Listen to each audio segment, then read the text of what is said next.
Lots more county finals coming this weekend, Michael Verney. We'll obviously start in Galway. It's a huge final because Turloughmore are looking to bridge 35 years of history. It's 30 years since they've been in the county final. The team they're up against, St Thomas's, they're used to it at this stage. They didn't win their first county title in 2012, but they're very much used to it at this stage, and they're going for a three in a row. Do you reckon? Are you kind of leaning more towards the experience of St Thomas's here and the fact that they've been there before? I probably am just leaning, Shane, just towards Thomas's, yeah. I actually like the fact that they had a tight semi-final as well, that they haven't had it easy the whole way through, no more than maybe Ballyhale against the Village in Kilkenny probably had a bit of a scare in the semi-final. They haven't obviously had 2 weeks to prepare like Ballyhale did, but even that week just kind of refocuses the minds, just kind of refocuses things that it's maybe things had been going easy enough, we had been going very, very well, things had been going almost perfect. Like, I actually think it's a great thing to have a tight game like that. I think it's a great thing to have a game where things go wrong, but you still are able to find a way. I think it's ideal preparation for them. They'll be going into the final now with the bit between their teeth. And to be honest with you, like, it's funny, Thomas's are going for a hat-trick, obviously, but most of the talk is about Turlough. A lot of the talk is about, probably because the potential that they have. Now, they've had that potential in the last 2 or 3 years as well, but they're probably only kind of finally delivering on it now. But I probably still would be leaning with Thomas's. When you go down through the team and you look at Fintan Burke at 3 and Shane Cooney at 6, David Burke in midfield, Éanna Burke, Conor Cooney, Dara Burke in the forwards as well. Like, they've a fairly star-studded team too, and there's going to be some interesting matchups. We kind of flagged the matchup even a couple of weeks ago before the match even happened. Dahi Burke against David Burke, basically the two David Burkes marking each other, which is going to be really, really interesting. Very interesting from a Turlough point of view. Will they let Dahi hurl midfield, or will they get him to man mark Davy Burke and try and keep him out of the game? You can do that at midfield as well. But it'd be interesting to see what they do there. Or will they allow him the freedom to go forward and go into the full forward position and set up a goal or grab a couple of points if he can? Because if he shuts down David Burke, that'll be like the springboard or kind of Thomas's platform will be taken away from him. Yeah, and I previewed the game with Anthony Cunningham. You can find it there on the website or game.ie.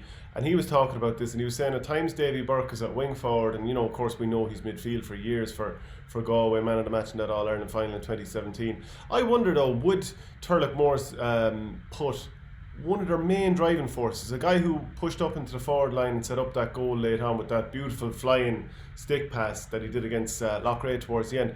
Do you waste one of your main driving forces in Dahi Burke on trying to shut down the other team's driving force and maybe kind of the guy who can pick off 2 or 3 points in a very short space of time? I don't know if you do that, especially if they're both in and around midfield. Like if Davy Burke goes wing forward, you put Dahi back on the wing and then move, I don't know, Kevin Hussey or someone else like that up into midfield. That's always the conundrum here. Like Fergalmore isn't going to It's never a waste if it works, though. Well, it's never a waste if it works. But yeah, that's fine in terms of it may shut down Davy Burke, but what Turloughmore were going to get going the other way, if they lose the game and you're thinking, well, we didn't score enough or we didn't have enough people driving the ball forward, then you've kind of lost, and you might have won the battle but you've lost the war. So what I wonder is, Fergalmore going to man mark Davy Burke? Not at all. He's an older player. You want him to be able to probably sit at the base of midfield, pick up the ball, give it to the right lad, or deliver the ball nicely. So, in my head, I was thinking almost, would someone like Kevin Hussey come out of wing back to midfield to man mark him, or just stay at wing back and man mark him? Because we saw with Bursley in the All Ireland semi final at the start of the year, there was a man marker put on Thomas Ryan Foote. He was put on Davy Burke, and he just more or less stayed in his space at all stages, but did the job very, very well. And I think if you find someone who isn't one of your major driving forces and you can put them on a key man and shut him down, I think that's when it goes a long way towards winning the game. But of course it can go wrong too, because there's a reason that sometimes a player who's unheralded, and you put him on a county player, there's a reason he isn't on the county panel beside it, because he can be kind of taken. So that's the conundrum. Do you think in general a manager is better off going with star versus star, or try and shut down a star with someone who's less heralded? It's a tricky one, isn't it? Because as you said, a lad that's not on the county team and maybe hasn't as much experience as the fella he's going to be marking, or without being smart, he hasn't as much class either, because he wouldn't be given that role if he had. So it's a difficult one. I just think like Dahi Burke set up the goal when he went in full forward, but by all accounts, like from what I'm hearing and what you're hearing, like he hasn't been like absolutely lighting it up or anything like that. You know, he's been consistent at midfield. So like he hasn't been driving, setting up like 7 or 8 points per game and knocking over 3 or 4 or anything like that. So I do think if he shut down David Burke, would be a massive feather in their cap, and I think it would be worth putting Dottie Burke on him. But that's only one. It could go. It's only one duel. It could go different ways completely, and maybe they're not focusing too much. Maybe they think they'll mark each other, and if they both hurl a load of ball, that Dottie will hurl as much ball as him. Maybe, I don't know, and he won't be man marking him at all. But like when you go down through the two teams, like, there's so much talent on show. There really, really is. There's so much talent on show between the two teams. It's the best, and in fairness, it's the best two teams in Galway. No, Capitagal will be put out again that they were so close and yet so far. But it's the best two teams, and as we said, you mentioned it about the Antrim final. It's old money against new money. It really, really is. Turlough will feel that if they can get over the line here, that they'll have a chance to possibly dominate over the next 3 or 4 years. Plus, if they're to beat Thomas's now, it's a big statement for the next couple of years. Thomas's aren't old, by all accounts. They're not old at all, but they have been around, the last 7 or 8 years. So it'll be interesting. Like, will Turlough be able to get over the line, having not been in a final in so long? 30 years, they said, haven't won one in a long time. I think they're still top of the roll of honour. No, they're fourth. They're fourth, yeah. Sorry. They had a really good run. I think it was back in the 50s or 60s.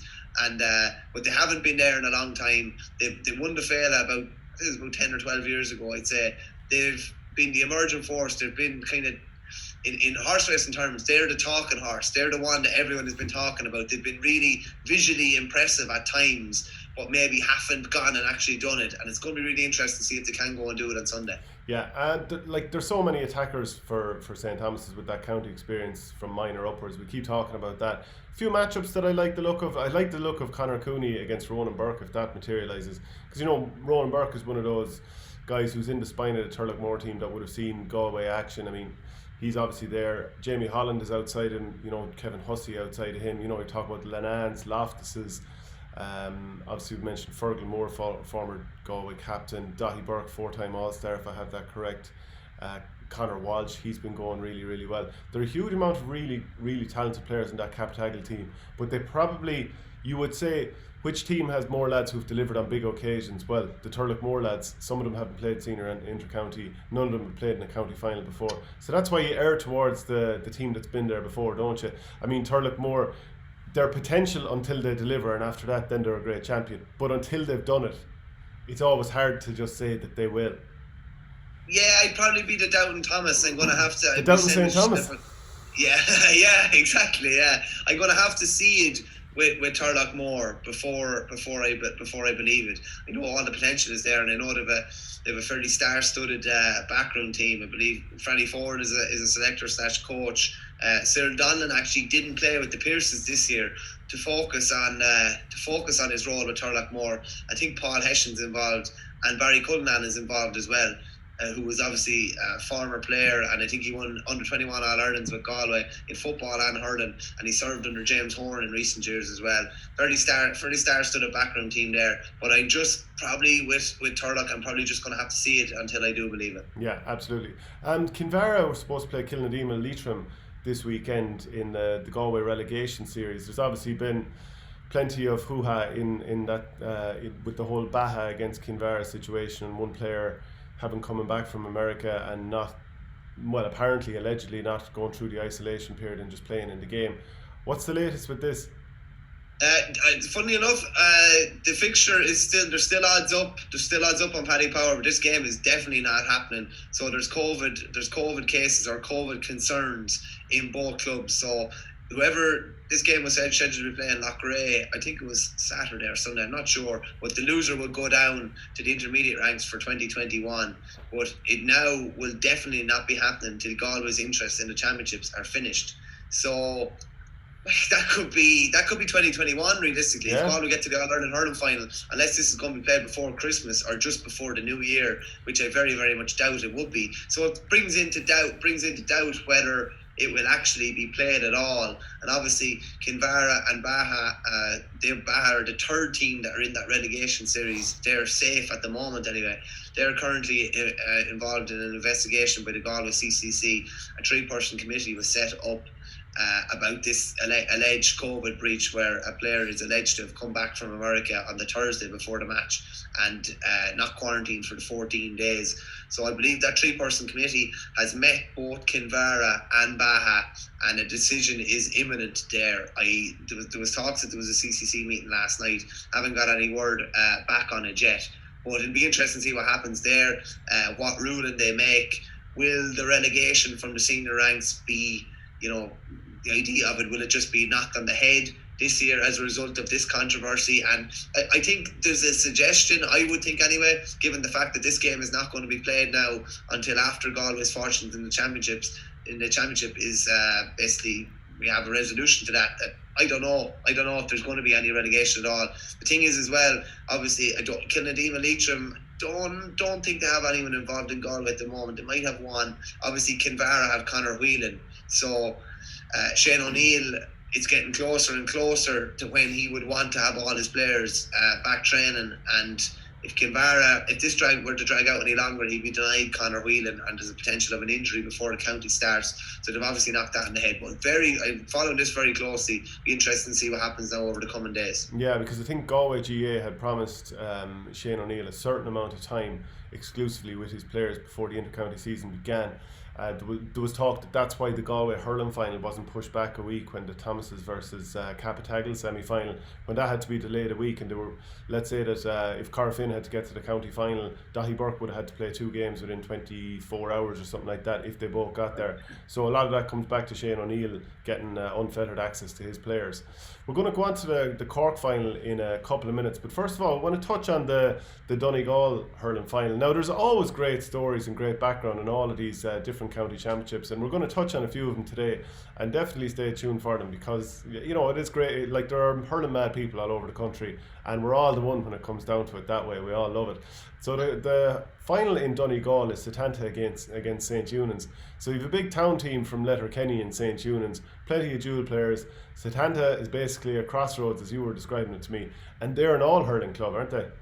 Yeah, they're the only all hurling club in Donegal, and when you look at it, like, the fact that they're the only all hurling club in Donegal, if there's guys moving to Donegal and they're within that area, Setanta is probably the place that they're going to go, because they know that they're not going to be, overshadowed by football or like that. The focus, the sole attention is going to be on hurling.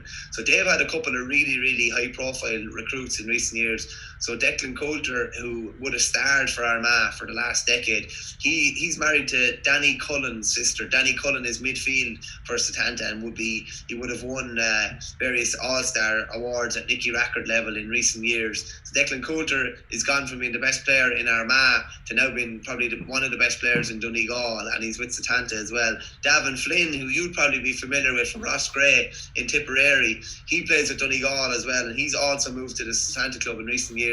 He lives up around there. Both of those are elite attackers, Coulter and Flynn. And they have Niall Cleary from Offaly as well, from Shinrone. I know him fairly well.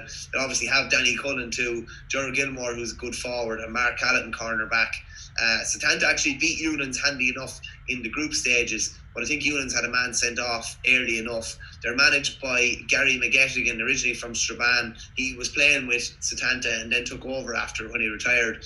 And I love this nickname, Ollie Badger Bellew is involved with them. He's from St. Gall's in Belfast, obviously. He's training Setanta. Setanta would have all the recent history, so they won in 07, 08, 17 and 19, whereas Eunan's is a great kind of story too. So predominantly, obviously, a football club. I think Colin McFadden even would be Letterkenny, to be predominantly known as a football club, but they're really, really rising from a hurling perspective. So I think they've put a lot of effort in the last 10 or 15 years at underage. They've lots of dual players involved as well.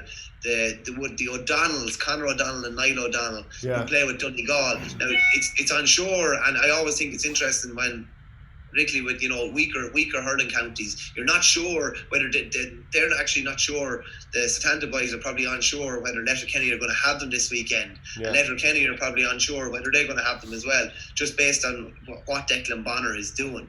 But there's been savage work done in Letterkenny by all accounts. Sean McVeigh, he'd be their main man up front. They have Stephen Doherty as well, Kevin Keeley, Conor O'Grady.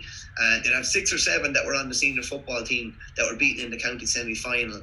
And they're managed by Paddy Flood. He's from the area, I believe, and he's basically, do you know the way in clubs there's usually when hurling comes to a club or starts to get really big, there's usually one guy that you can single out and say that's basically him that's done that. So by all accounts, I believe Paddy Flood has done that.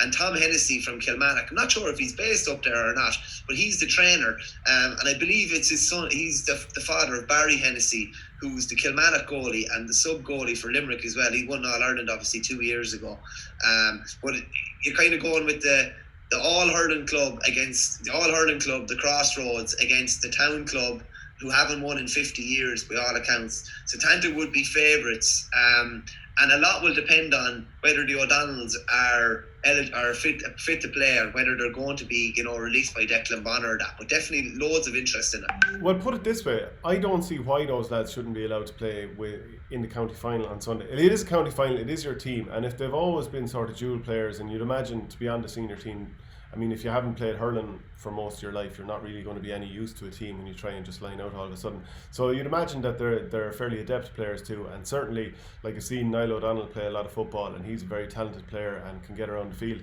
So like you've got the Donegal football final, which has been postponed till next Wednesday, Kilkenny against Naomh Conaill, because of COVID and that type of thing. So those players are not going to be available to Declan Bonner until after that. So like this is a county final, this is their club, and assuming they take it anyway seriously and the players want to play, I don't see any reason why they shouldn't be allowed to play. Now maybe that's one thing to say, and then reality is another thing altogether. But it's a fair point. I just know that I know that because I've seen it with even football in my own club in Burke. We'd be playing a junior football championship, and we had a couple of lads involved with the hurling at the time, and I think it was during the club month, and it's just like the county manager could just come down unbelievably hard. You're a hurler or you're a footballer. Why you can't go play some lower grade kind of competition in another code? But just a quick one as well on the Donegal junior hurling final. In the last, I think 2 years, Donegal never had a second tier or third tier or anything of hurling. It was just senior hurling. But since they introduced junior hurling, there were only 4 or 5 clubs playing hurling. Now there's loads of new clubs after springing up. So Carndonagh, Dunlow, Ballyshannon, Four Masters, Letterkenny Gaels, they've all entered adult teams. So they know they're not going to be going into a senior competition where they're going to be annihilated. They're going into a junior competition where they're playing teams of similar levels. And very, very interesting. Even Setanta have a second team, and Newlands have a second team as well. So if you look at that, you're gone from 5 teams maybe, so 100 hurlers in Donegal to probably the guts of about 200, 250 hurlers in Donegal.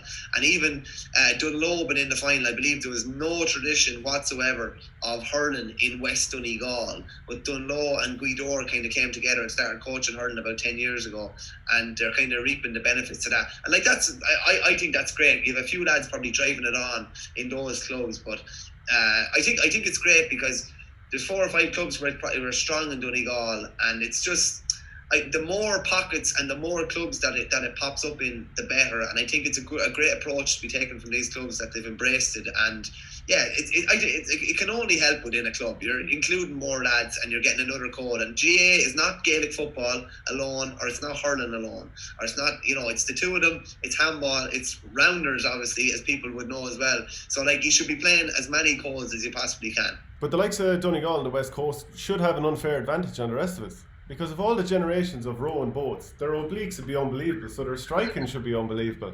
No, that's great stuff. I interviewed Jamie Brennan, who everyone would know from the Donegal football team, really pacey, powerful attacker, and his club is Bundoran, and he was telling me that when he was underage, he had Davy Fitz up for a training session, as in their whole club did, and he said Davy just be there screaming at him. It's probably like an episode of The Fittest Family, but he said it was a great training session with him. So there is interest. It's just, I suppose it's up to the clubs and the county board to show an interest in it. But of course you do wonder how much, in like a county whereby they're so heavily focused on one sport, you wonder how it ever can truly succeed. And there's probably a couple more of those counties we'll touch on later on, but best of luck to those teams in the final this weekend.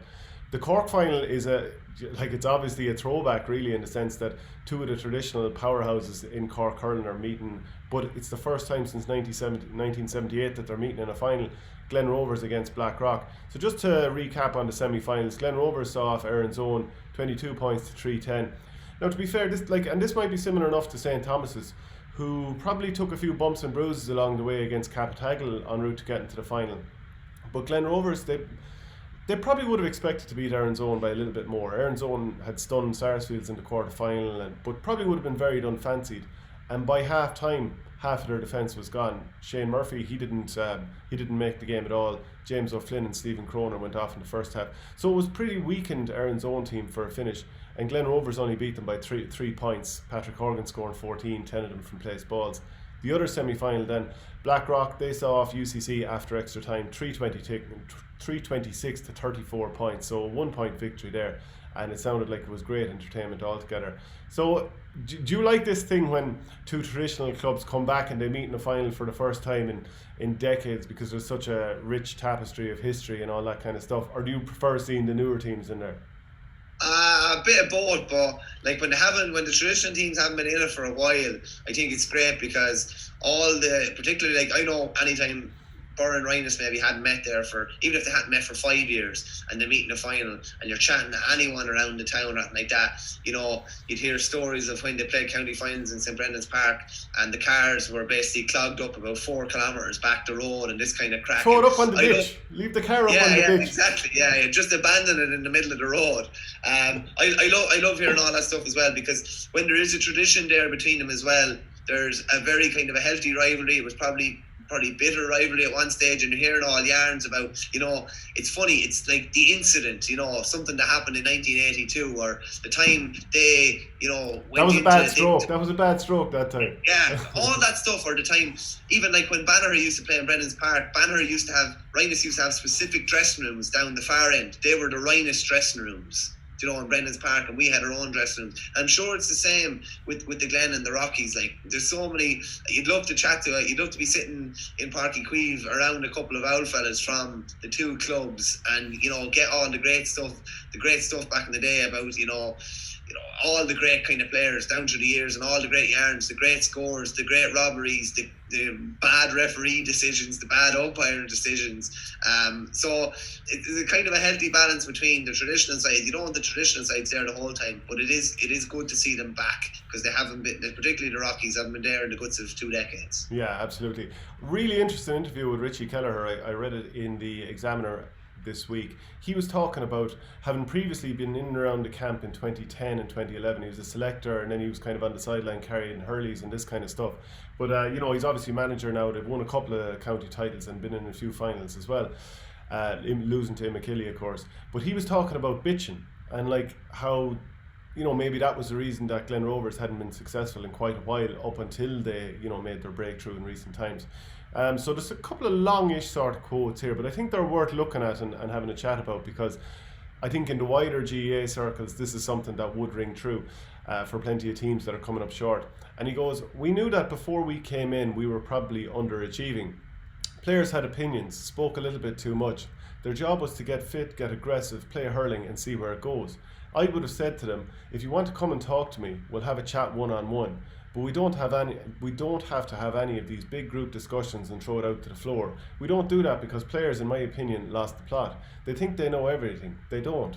Their job is to be the best hurler they can be. That was kind of our thing when we came in. Tell them to shut their mouths, get them aggressive, get them playing hurling and see where it took us. And we know where that took us. We've had a great journey. We've won matches and we've lost matches, but we did it together as a team and as a unit." Now, I'll come back to an extra quote as well, but a lot of that does ring true. I mean, you've probably been in dressing rooms where it's thrown out to the floor. Say something, positive about the environment. Say something negative about it. You'll have sometimes when you have psychologists or different people come in to meet your team, and they'll say, okay, I want you, Michael, to say something about Shane, and Shane, you say something about Michael, and be honest and say something negative that they need to work on. It can descend. It can be a really positive growing experience for a team, we'll say, but it can also be a real negative thing if it goes wrong. It can, of course, and a lot of the time when you open to the floor, it's the same voices really talking. A lot of the time, it's the same kind of voices pushing whatever narrative they are.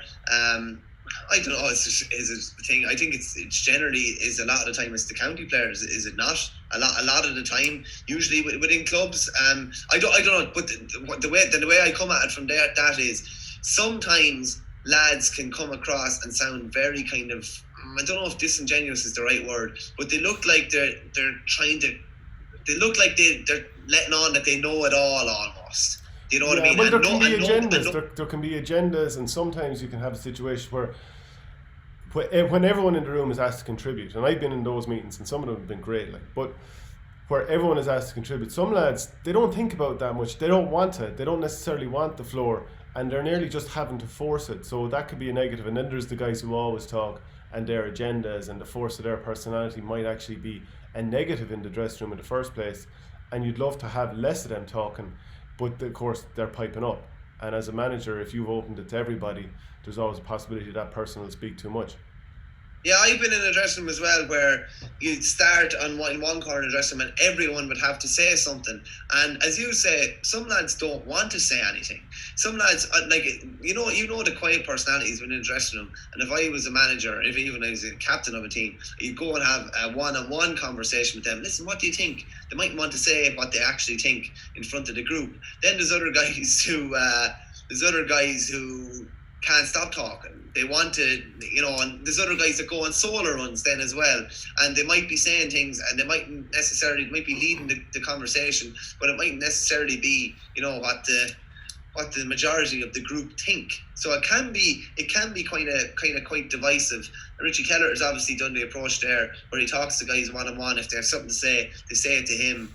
It can end up, I don't know, with the COVID thing, I think a lot of meetings and things like that have been cut down because you can end up just talking yourself out of it. A lot of lads don't enjoy that. I think you did the piece with Brendan Bugler when he finished up with Clare, and he basically said he just couldn't take all the meetings anymore, talking through it. Sometimes, there is a certain amount of talk that you need to do, but there's no way you should be talking more than you're training, if you know what I mean. And if you're a sub on the team, let's say you're a sub part of the panel, and there's constant talking and constant meetings and all that, you just want to get out of there because it's not going to, you're not being discussed in the meeting because you're a player who's maybe sitting on the bench. You're not going to get discussed. And I think that's where Brendan Bugler was coming from in that interview, because it was towards the latter end of his Clare career and he probably wasn't a central character. So, and that can be difficult to accept. That too, whether you're injured or whether you're just not getting picked. If you're there for a long meeting and you're more or less besides the point, that can be very hard to listen to. And yes, you mentioned the COVID thing. That's true. Managers aren't keeping lads around for a half an hour, 40 minutes after training because there's no dressing room to sit into. There's no meeting room. So it's kind of moved past that. And that, some managers will find that frustrating, but there's a lot of people who will find that very refreshing. Yeah, there's a lot of meetings. There's not meetings for the sake of having meetings. Do you know what I mean? You lose a match, you have a meeting. You win a match, you have a meeting. I just think a lot of it is needless, and I'd say Richie Kelleher probably looked at the Glen and said they're probably underachieving. Maybe he thought there were a couple of egos maybe that needed to be cut down to size. Maybe they thought they weren't playing as a team, and the way he says it there, it does look like they are playing as more of a team now. If you're having meetings regularly and there's certain lads dominating the conversation, that can be quite divisive to the point where maybe a lad doesn't pass a lad a ball when he goes out on the pitch. Maybe a lad thinks he's better than other lads when they go out on the pitch. Whereas it seems like he's cut out a lot of that kind of crack and he seems to have them playing as a team. And I think in a way he sounds like he's happier with them playing as a team and possibly losing games rather than them playing as individuals and possibly winning some games. I think he's happy that it sounds like they're more of a club and more of a team now. Yeah, and just another quote from him then is, I have this big thing about bitching. We've stopped it for years and it has turned the whole thing around. Why would you bitch to your own teammate? If he is doing something wrong, support him, get behind him, and that's what we've tried to do. And it's working for us. The players have worked so hard. Do you know, on the field, if one of your teammates does the wrong thing, there is a balance between telling him, look, go again. But if he's kind of almost, consciously made the wrong decision where he's try to take a ball and fashion a score for himself rather than, you know, draw a man and you know, hand it off to you or whoever else it might be. I think there's a real balance between aiding a lad for that and telling him go again when he's made a genuine effort. And there are times when you as a player, you know you've made the selfish decision and you deserve to get hit for it. And if you're especially a younger player and you're coming in and you're not taking that advice on board from more experienced players, that's a bad sign. But also too, if you're an experienced player, you should know better. Now, I don't know if he's necessarily talking about that in particular, but that is important too on the field, to know when to aid a lad and when to know when to go softly. There's times when you've made a mistake on the pitch, and it mightn't be taking a score, and that just might mean that you took the wrong option, you gave the wrong pass, and like, you know, you do. Like if you're anyway like game intelligent, you know, should have turned around, shouldn't have went into traffic, should have turned around and sprayed it to the far side or whatever. And you know, and a lot of the time is like you don't need a bollocking for it. It's a lot of the time language is a big one in the GA. It's the way you impart a message or the way that you give a message. You know, I give an example, right? The 2018 All Ireland against Na Piarsaigh, I might have even said this before. I came on just before half time and I'd had that whole palaver about not being able to find my helmet, so I was a bit panicked when I came in, and someone hand passed me a ball and I just turned and hit it probably 100 yards, something like that, which is not normally the way the team would play at all, and a couple of lads ate me. I think it was Sean Moran and Darragh O'Connell. Now, I don't necessarily mind it. Like, that's absolutely fine because I probably didn't do the right thing with the ball. And God knows what the stuff I said about Dixborough after their performance against Ballyhale, it would be, you know, it'd be ridiculous of me to try and stand over what I did. Or try to pass it off as at least there was some variety in the play or what have you. But the point being, like, it was probably because I was a bit panicked. Like, obviously the lads didn't know that because I'd had my whole helmet situation. They didn't know that. But they did the right thing too, to let me know that, look, this isn't the way you play. So there have to be times, and I was obviously older than they are, but at the same time, you have to accept it when sometimes lads are going to hate you and it's going to be for the right reason. Yeah, no, I agree with you. On the flip point of that, I would say when lads are eating you or saying things that there's no need to be said. I remember before we went out and played an All-Ireland club final, and the parting message to me, to my chest before the match was, don't give away any effing frees. And I just like it, whereas like I like, obviously you're not going out to foul anybody, so it'd just be more like keep it tight, make him play the ball, make him shoot. That's a completely different message. Yeah, that's a completely different message. Because then straight away, what I'm thinking of as someone who's been a defender most of my life as well is, you want to play the ball from the front at times if you can as a defender. Like, you was probably a cornerback in that game, if I'm right in saying. But all of a sudden it makes you think about, I need to go out there and not foul, rather than I need to get out there and get in front of my man. So I think it probably changes your mindset. That's what it sounds like anyway. It's the message. It's the way you portray the message that you want to portray. Don't foul someone said it to me, and I think it's a great point. If you're imparting anything, there should never be a negative connotation to it. So don't foul can simply just be, try and get first to the ball, get a flick in, make him shoot. If he's able to score, fair enough, but put pressure on him, make him shoot. That's a completely different thing. But that's one of my pet peeves. It's just how messages can be portrayed to players, and it's the same on the pitch. If you make a mistake, and the bitching that Richie Kelleher is talking about there, like, you can just go about it in such a better way. What are you shooting for? It's more like, you know, take him on next time or give the pass. You know what I mean? It's a completely different message. Give him the solution, bit of positive reinforcement. But even as you were talking there about get the flick in and all that kind of thing, one thing I like that Matty Kenny always did in training, I'm sure he does it with Dublin now as well, is that, you know, if you're going in for a ball, or if I'm trying to rise up the ball and you come in and you flick, and the referee hears the sound of hurley on hurley, and I've scooped the ball up and it's coming towards me, I will get the free every single time. It's the same in like a clash ball. If I flick it up and you pull and it hits my hurley, it's going to be free all day.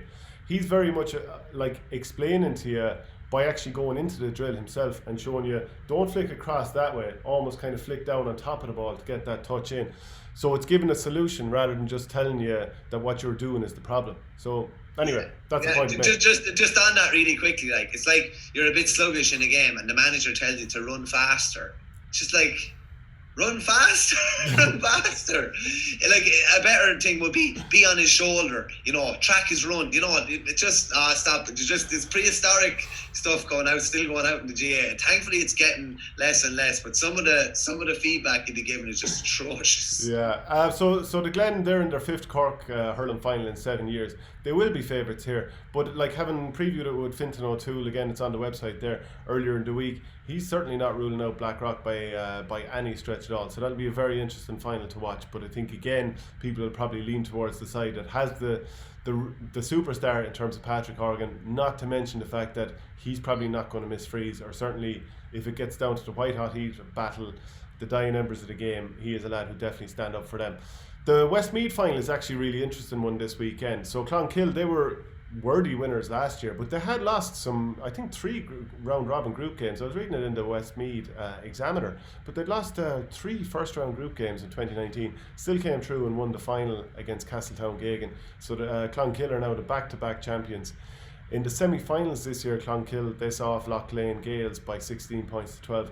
Castletown-Geoghegan saw off Castle Pollard 416 to 310, so they obviously had a bit more to spare. At the same time, Pat O'Brien, their manager, was a bit disappointed with some of the sloppy goals they conceded. There are a couple of injury issues on both sides here. Just to read out some quotes from the Westmeath Examiner from Clonkill's Pat O'Toole, he's the manager. He goes, Niall Mitchell, who's a very good player, he's out, but otherwise I think we're fairly okay. He'll be a big loss, he's a fine hurler. It's all about getting lads' heads right and focused. You can't do any more in the fitness stakes at this stage, which is very true.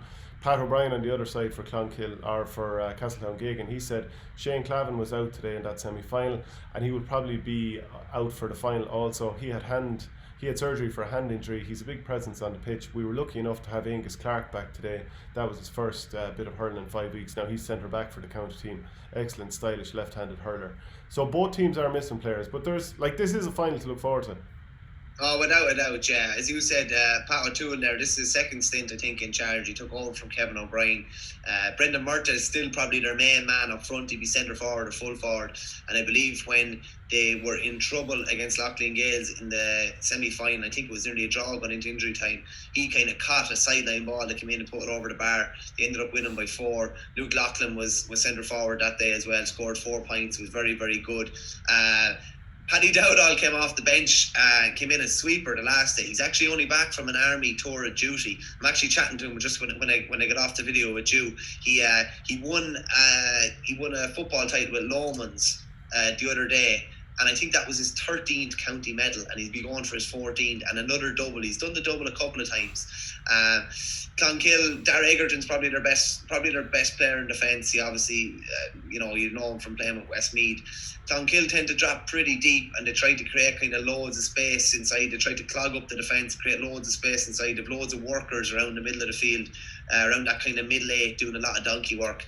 You have Niall Dowdall and Owen Price. I think Owen Price has been limited enough with the training that he's done in recently, but still hugely effective. They're in the 2 corners, and they usually try and clog everything, break quickly and spray a ball to the 2 corners, so they've got loads of pace. As I said, Niall Mitchell is a big loss for them. He'd be one of their better forwards and would be on the Westmeath team as well. I think he hurt his shoulder about 6 weeks ago, and by all accounts, from what the manager is saying, it looks like he's very, very unlikely to play.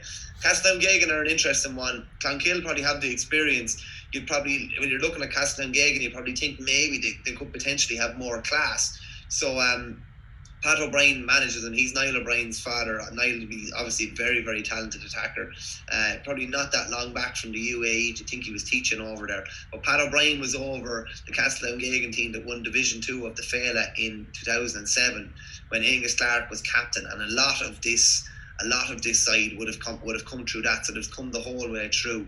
And Angus Clark is a key player for them, obviously. I think he scored 115 in a group game earlier on this year, but he broke his hand about a month ago, and as Pat O'Brien said, the semi-final was his first game to play in, I think it was his first game to play in the guts of a month, or any bit of training he's done. So he'll have another 2 weeks under his belt. They have him, they have Niall O'Brien, they have Liam Vardy in defence as well.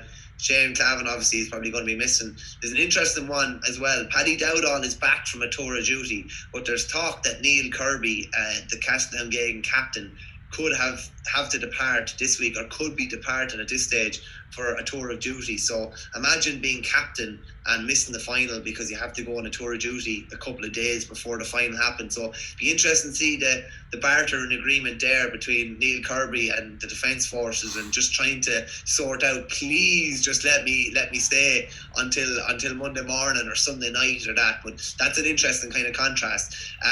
When you're talking about a verdict or who's going to win the game, you kind of think if Castletown get their shooters right, they have a load of class up front. And even the semi-final scoring is interesting. Clonkill hit 16 to Loughlin Gales 12.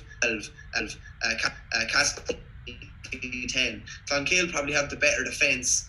Castletown probably have the better attack. If it's very, very tight coming down the stretch, you'd probably favour Clonkill. But I just kind of think Castletown have a bit more firepower up front. And like we've seen Angus Clark with Westmeath in recent years, a class player.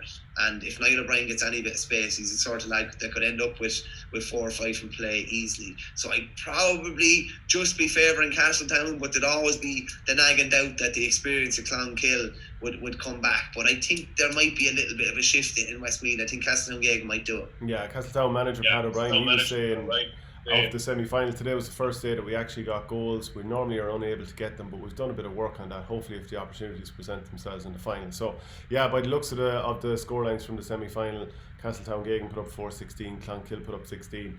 Neither shooting lights out in terms of points there, but goals win games, as we always know.